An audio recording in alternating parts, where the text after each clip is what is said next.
Ayun mga travelers, oh, may bahay pero ang mga kalabaw nila nandito na sa gitna. Ayun mga travelers, oh, nalubog sa tubig baha itong bahay na to. Eto mga ka-travelers, meron tayong napansin dito na napakalakas ng agos ng tubig yan na nagmumula doon sa kabilang side. So pumapasok siya dito sa mga kabaranggayan. Marami ang mga alagang hayop na halos nasa bintana na yung tubig mga ka-travelers, oh. Okay mga ka-travelers, and welcome back na naman dito sa ating channel. Panibagong vlog, panibagong topic na naman ang ating pag-uusapan. So mga nakaraang linggo lang naman ay napag-usapan natin at nakita natin itong area na to ay medyo kumalma na itong tubig baha. At ngayon, ito na naman mga ka-travelers. At kung makikita natin dito mga ka-travelers ay talaga namang napakalalim na nitong area ng Barangay Atulayan at Bagay. So doon ang linaw mga ka-travelers. Doon ang linaw na area. So kung makikita ninyo mga ka-travelers, ayan, ay lubog na sa baha itong ilang bahagi ng Barangay Linaw at Barangay Bagay mga ka-travelers. Yan. So malalim na yung tubig. Ay!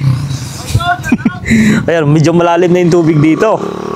Ayan, kung makikita nyo ito dati mga kamaisan yun dito. At buti na lang hindi pa sila nagtanim ng mais. Ngayon, kasi kung nagtanim sila ng mais ngayon, talagang luging-lugi na sila mga ka-travelers. Ayun, Barangay dito Atulayan, Napunan, doon naman Linaw yung sa dulo at talaga ng mga napakalalim ng tubig doon mga ka-travelers. Kung mapapansin nyo. Ayan, halos parang dagat na itong area na to. Gawa ng yung Cagayan River ay nandito lang sa kabilang side. Yan, andun lang. Yung portion ng mga cornfield na yan ay lubog na rin sa baha mga ka-travelers. So punta tayo doon sa unahan. Doon sa unahan merong doon. Merong isa pang area na talaga namang lubog na sa tubig baha. So puntahan natin mga ka-travelers. So puntahan natin yon para at least may pakita ko sa inyo yung area ng lugar na binabaha dito mga ka-travelers. Ayan. Grabe oh, lalim oh. So nasa bypass road tayo. Itong bypass road kasi ay napakataas na lugar na ito. Mataas na daanan, talagang sinadya ito pataasan para hindi na maabot ng tubig baha. At kung bumaha man ng malalim ay meron pa rin matadaanan. Ang mga galing ng north and ng papunta ng south. Ayun. So ayun oh, mga kamaisan, mga ka-travelers oh. Dito naman puro cornfield yun dyan. Pero talagang parang dagat na. So yung tubig pumasok na doon mga ka-travelers sa ibang bahagi ng itong mga barangay-barangay. Abot na ito ng Karig mga ka-travelers. Yun. Ito malalim na dito mga ka-travelers oh. So dito tayo dumadaan pero talagang sa ngayon hindi na siya madaanan. Doon may mga bahay pa mga travelers sa dulo.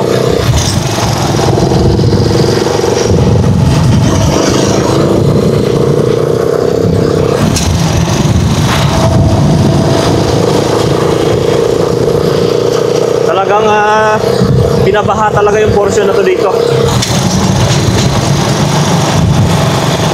Yan, papakita ko sa inyo mga ka-travelers yung dito na area.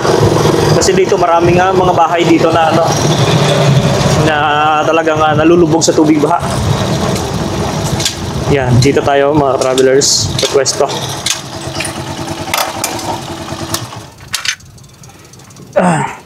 Yan dito. Lalim ng tubig baha. Ito mga travelers, ito lagpas tao na to dito. Ito na area malalim na. Ayan mga ka-travelers, ayan, napakalawak talaga ng tubig baha dito. Itong mga bahayan dyan sa looban, mga kanilang kalabaw ay naapawan na rin ng tubig itong nilalagyan nila ng kalabaw. At dito mga ka-travelers na portion, yung mga portion dito, mayroong mga bahayan dito na kung saan ay napasok na ng tubig baha. So dyan yung dyan nag-rescue kagabi si Mayor Teng. Yan, ayun may bahay oh. Ayun mga travelers oh. may bahay.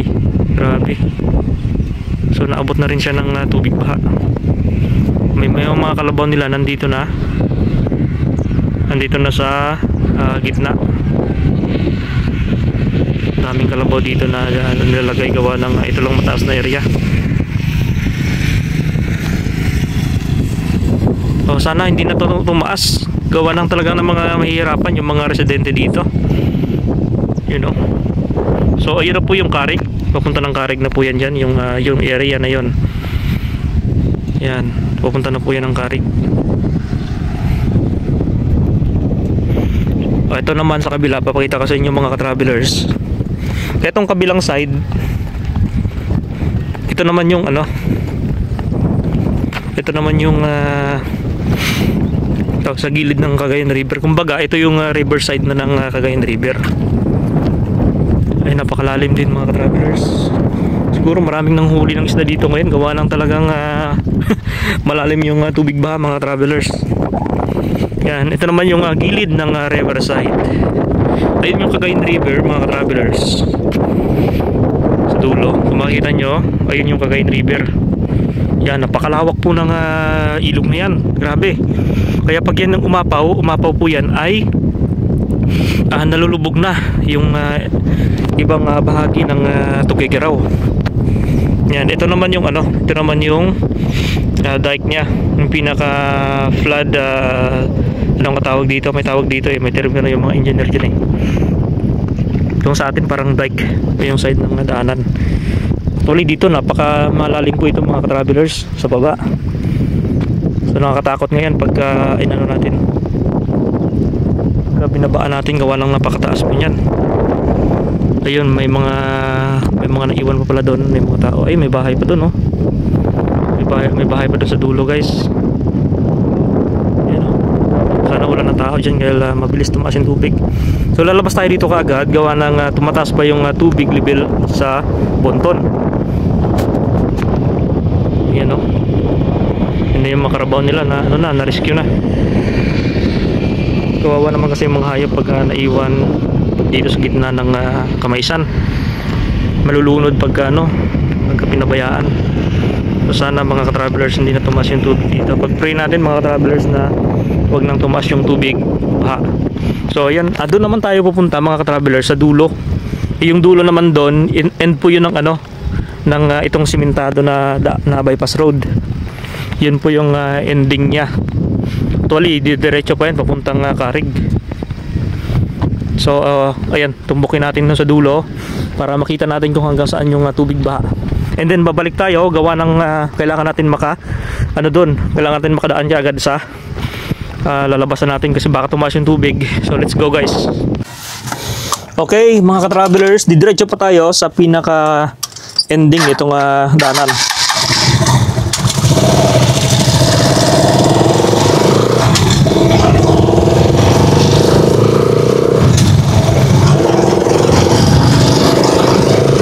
Ang dami ng mga kalabaw dito.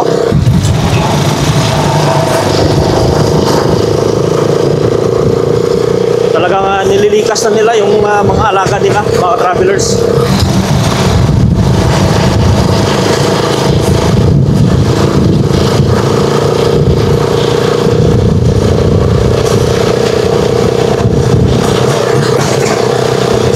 Kawawa naman yung mga nandito na merong mga bahay.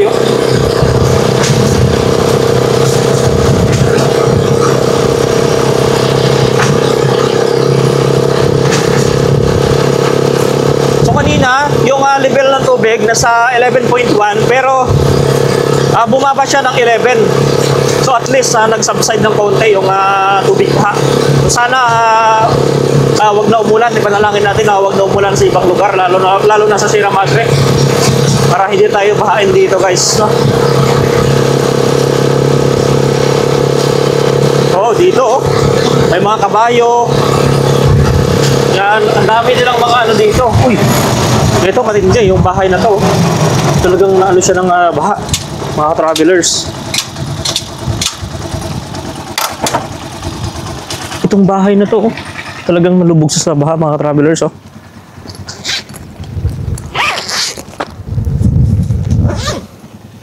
Grabe. Ang lalim talaga nito mga travelers kasi isang ano niya no.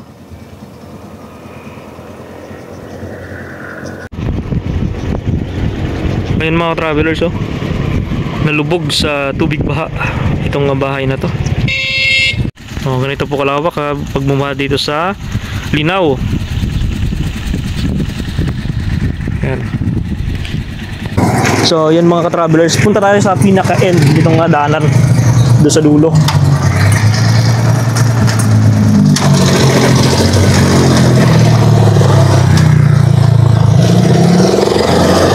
Grabe mga ka-travelers, nakita natin yung bahay na nandito na area ay nalubog na rin talaga sa tubig baha. At hindi lang dito, sa mga barangay na nandito sa gilid ng Cagayan River ang nalulubog. Sa ibang portion naman ng barangay ng Cagayan River ay nalulubog din mga ka-travelers.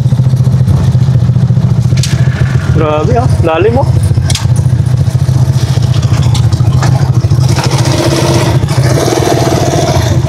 So yun, diretso tayo sa dulo.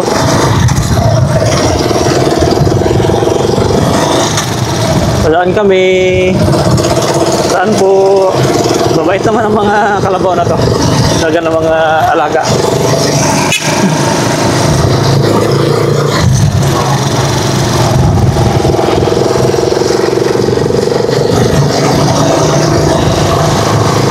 Yun. Ito naman yung daanan na to. Diretso ito ng Carig. Carig, kapunta ng Igig mga ka-travelers.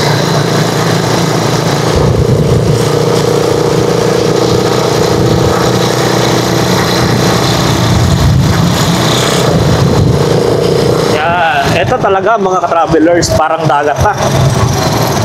Parang dagat na.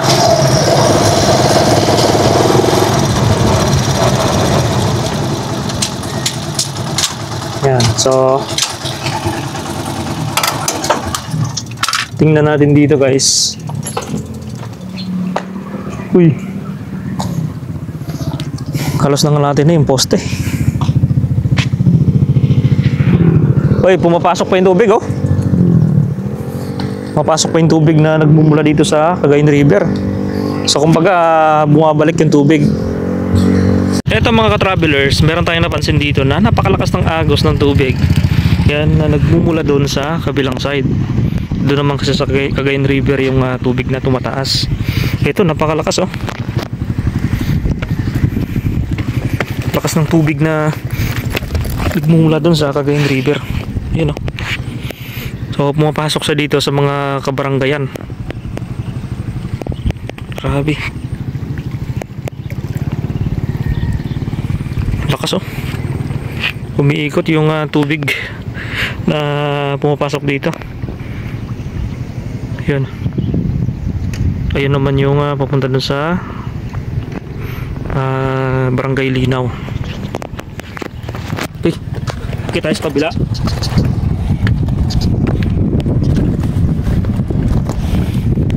So, baka tumaas na rin yung mga tubig pala. Kailangan natin bumalik agad. Yun mga alaga nila oh. Ilalagay na nila sa secure na lugar. Ray, ang lakas ng tubig doon. Kabila. Lakas. Pumapasok. Uy, lakas oh. Ha?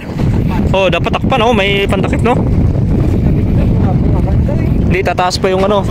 Papasok pa lang yan. Nako. Tataas pa.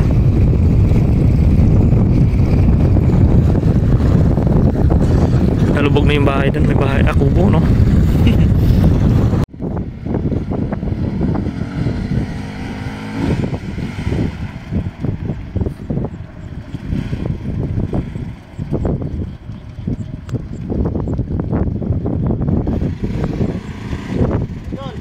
Ha? Okay mga ka-travelers. So natingnan na natin mga ka-travelers, talaga namang napakalalim na ng tubig baha dito. Mas Mas lalo pang lumalalim ngayon mga ka-travelers kasi nga tumataas na yung tubig sa ponton.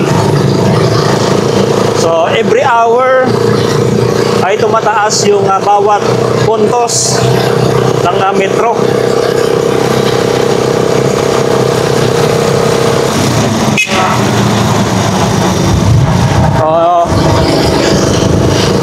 Buti na lang merong bypass road na napaglalagyan ng mga hayop. Kabayo. So,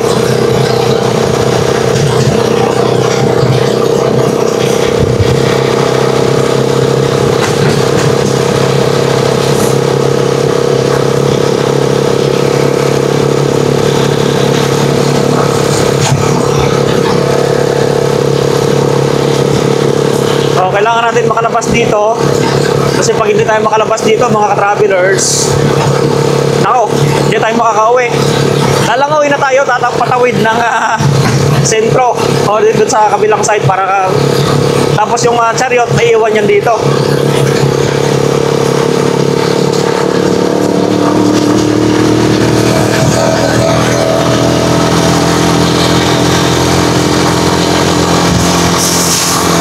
Uy, basa ako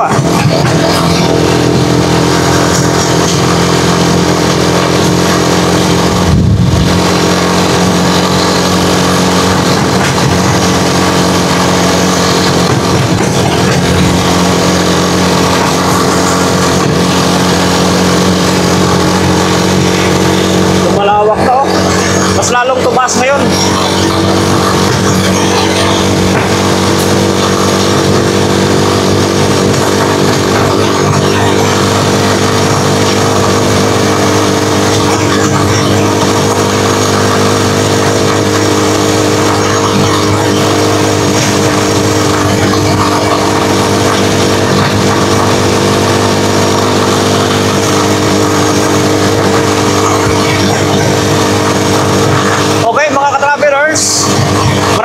Salamat sa suporta ninyo sa ating channel.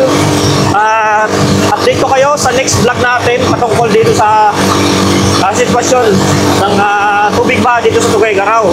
So kung siguro good condition na yung ating panahon, update ko ulit kayo mga travelers.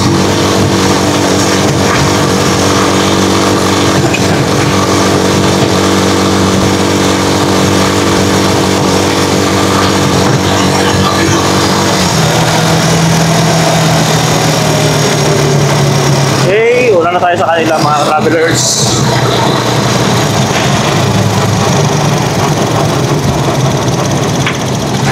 Una na ako, magluto pa kami.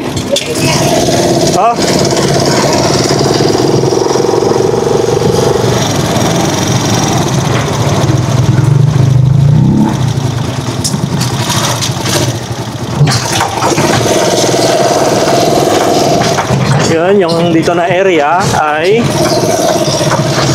malalim.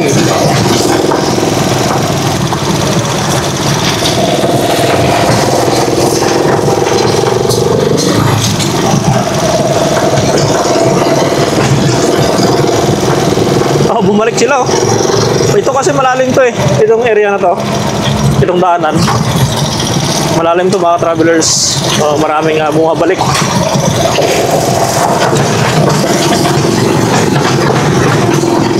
Nabot yung ating makina at ang butso.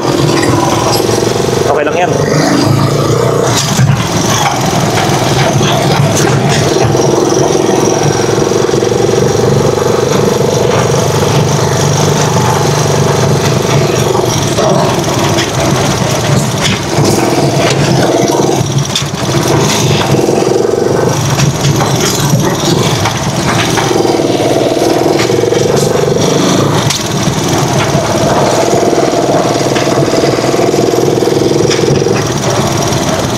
Okay, ito malapit na mga travelers Mahabot na rin itong dito banda.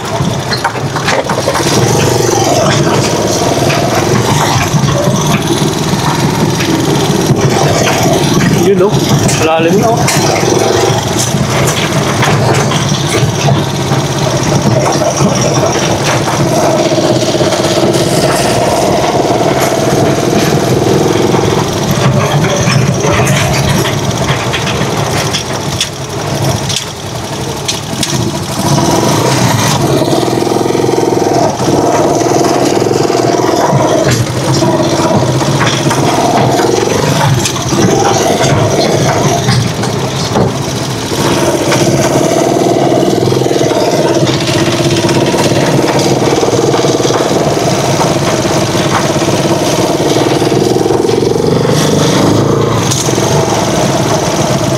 pinakyat na ng Team Kaunlaran yung kanilang mga heavy equipment tulad ng backhoe, crane.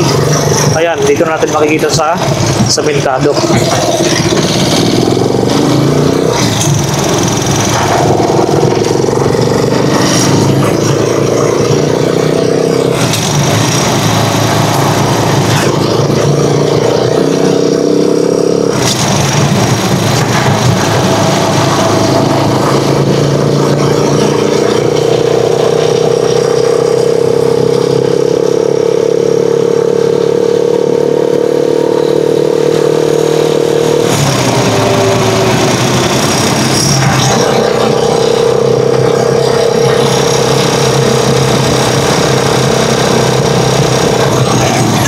Okay, nandito na tayo guys.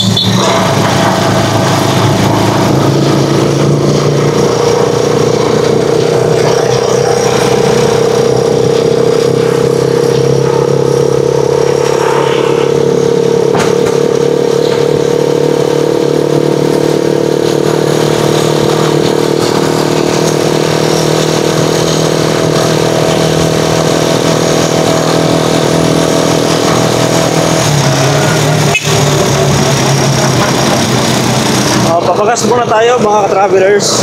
So doon tayo magpapagas sa Ono.